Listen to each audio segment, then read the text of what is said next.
A veces la muerte te cambia la vida. El aislamiento puede ser una terapia. La sencillez. Abandonar lo superfluo. Que los animales sean tus compañeros y su pupú tu mayor riqueza. Valen de Viaje es una presentación de Polar Pilsen, Banesco, Disbattery Lubricantes y Fulgor.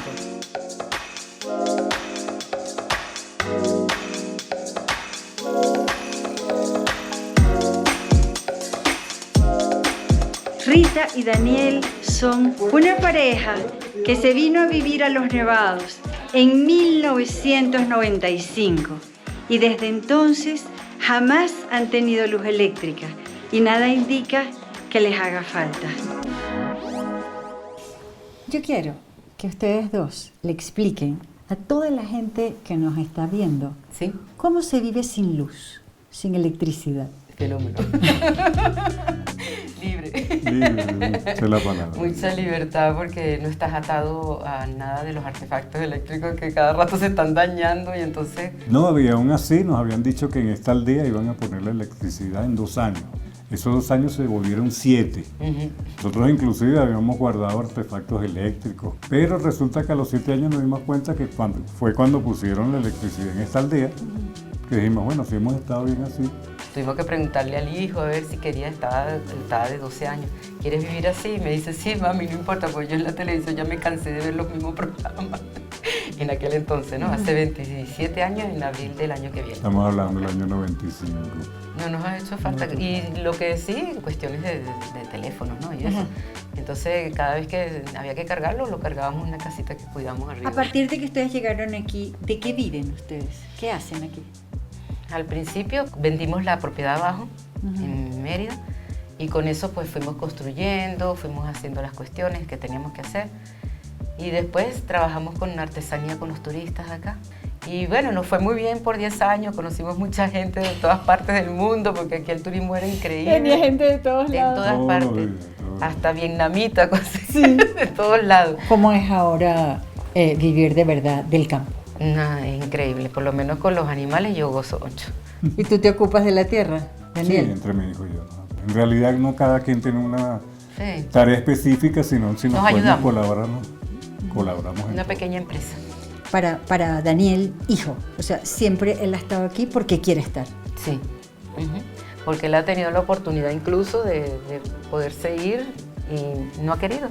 Más bien, él es un alma vieja, digo yo, porque él se ha adaptado mucho más a esto que nosotros mismos.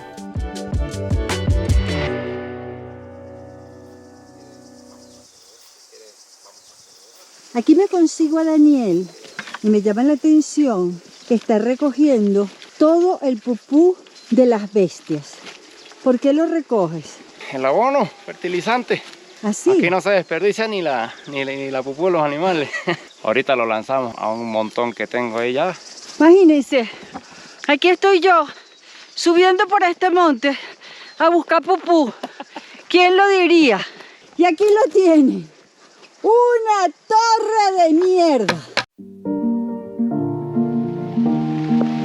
¿Cuántos años tienes tú aquí en Los Nevados? 27 años viviendo acá. O sea, tú llegaste a los 12 años. Sí, yo estaba chamito cuando llegué. ¿Te gusta el campo? Sí, claro, si no estuviera aquí.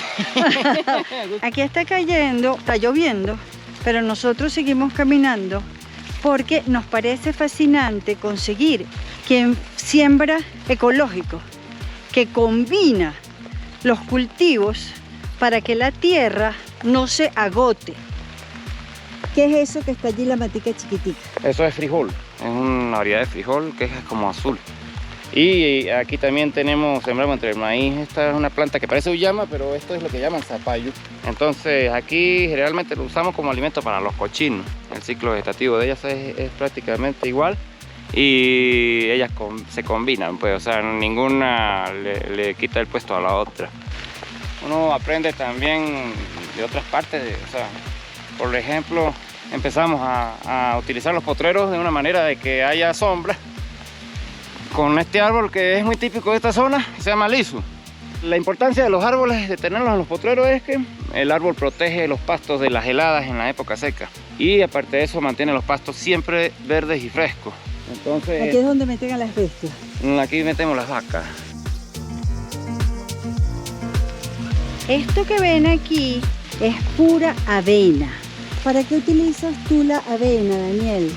Eso es para comida para los animales. Esto no se puede usar para el consumo humano porque no hay una manera de descascarar el grano. Viene como muy fijado a una cáscara que es muy rígida, entonces se necesitaría como una máquina especial para eso, para poder descascararlo. A los animales les gusta bastante. No, los animales se lo comen como sea. La mulita, feliz comiendo avena. Yo quiero que sepan que este trigo que ustedes están viendo aquí es un trigo orgánico, porque el único fertilizante que ha utilizado Daniel es humus de lombriz y se le ha dado bellísimo. Es como la avena. Aquí está el granito, ¿eh? Ah, míralo. ¿Estás orgulloso de tu trigo orgánico? Sí, nomás cuando uno se lo va a comer esa arepota con queso, ay.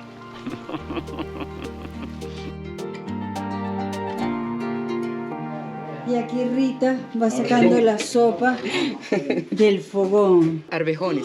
Arvejones se llama eso. Sí, típico de acá. La papa es de acá, de la casa, la zanahoria también. Todos lo sacas de aquí mismo. Sí, tratamos de, bueno, menos la sal, que hay que comprarla, la panela, pero gracias a Dios. Hasta que veas cómo haces una salina aquí. ¡Wow! ¿La estufa cómo está, Jorge? ¿La estufa? Nada mejor.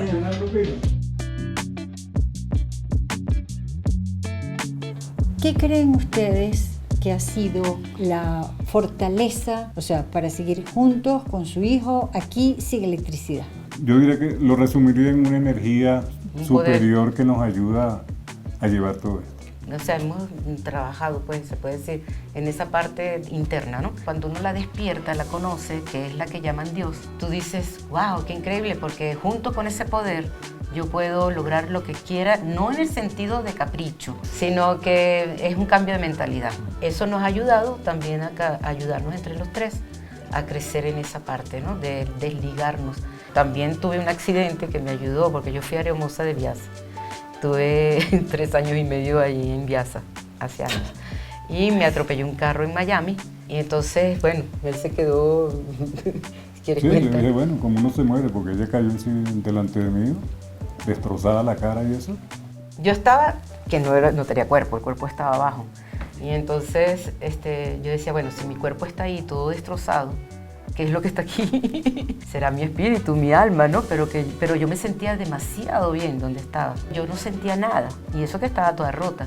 Me sentía muy feliz, no me recordaba de nada porque el golpe fue en la cabeza. Y yo decía, Dios, pero qué increíble donde estoy. Pero entonces escuché una orden.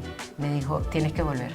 Yo no quería volver porque estaba muy bien, me sentía muy, muy en paz. Yo lo que vi fue las 2 enfermeras a mis pies, que una le dijo a la otra, ojalá se salve porque dejó un hijo de 5 meses en su país. En eso fue como un impulso, me metí y no me acordaba absolutamente de nada, ni del hijo, ni de dónde vivía, ni quién era, nada. Entonces nos dimos cuenta que, ¿para qué tantas cosas, no? ¿Cómo las llamas tú? Abellas. Ajá.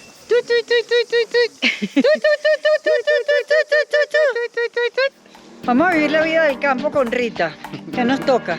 A las gallinitas ponerle comidita, maíz, trigo. ¿Tienen nombres? Sí. ¿Cómo se llama? Una se llama Lucero, otra muñeca, la otra se llama Pulicina, que es pollita en italiano. Y Ti, el extraterrestre, porque es piroca. Son 9 gallinas y 4 pollos. ¿Y tú las distingues? Sí, sí. ¿Qué son esos huequitos que tú les haces allí? Eso la hacen ellas.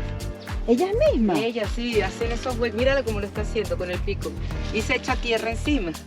Eso le quita una bacteria que tienen. Si tú no le lavas todos los días la cabañita, le sale como un piojito. Y ellas no tienen. Porque yo le lavo la casita, mira, no tienen nada. Ustedes han visto una casita de gallinas más limpia que esta. Todos los días. Todos los días le echo su manguerazo. Y aquí llegamos a los conejos de Rita. A ver, ¿cómo se llama esto? Esta es Reinita, esta es la reina de todas las conejas. Esta es mi consentida también. Desde chiquitica sí jugábamos. ¿Te comen los conejos? Antes sí, pero ya no. Ya no nos comemos nada de conejito. Míreme la pulcritud de las aulas. Que no huele a nada. Ustedes no van a entender esto, pero aquí nunca vas a pisar un pupú. Ese es mi trabajo. Recojo y entonces los metemos en un tubo y en el tubo después se lleva para la huerta. Parece mentira, pero es lo más limpio que puede haber. Y no huele a nada, ya vas a ver cuando llegue. Aquí no han hecho sino hablar de las bondades del pupú. Lo que todo el mundo desecha, aquí es una joya. Okay. Sí, correcto. Esto que vamos a ver aquí es puro abono de ganado. Lo más impresionante es que créanme que aquí no huele a pupú. No. Nosotros todos los días recogemos el abono de las mulas y la arrumamos a la intemperie. Hacemos un montón. Ahí le vamos poniendo las lombrices. Ellas están aquí. Más que todo se van a... Miren, ustedes no sé si las logran, miren. Mira, aquí está. Miren, esta lombricita. El clima, como aquí es frío, las lombrices son más pequeñas. ¿Y qué es lo que hacen las lombrices? Ellas lo que hacen es procesar pupú de la vaca. O sea, ellos se comen el pupú y ellos la vuelven a hacer pupú. Eso, entonces como que la digestión de ellas es más finita y eso hace que el abono sea más concentrado. Que es un abono rico en fósforo, potasio y nitrógeno, que es lo que las plantas necesitan, pues. ¿Cómo te sientes tú trabajando con tu hijo aquí? O sea, sabes, haber descubierto este abono y poder hacer unos cultivos orgánicos, Daniel. Ay, felizmente bien. No hay ninguna necesidad de fertilizantes químicos que no solo cuestan una fortuna, sino que van acabando la tierra. Seguir viva fue una bendición. Yo pensaría que sí. Los tres consiguieron la paz entre las serenas montañas andinas, la vida amable del campo, donde la tierra todo te lo da.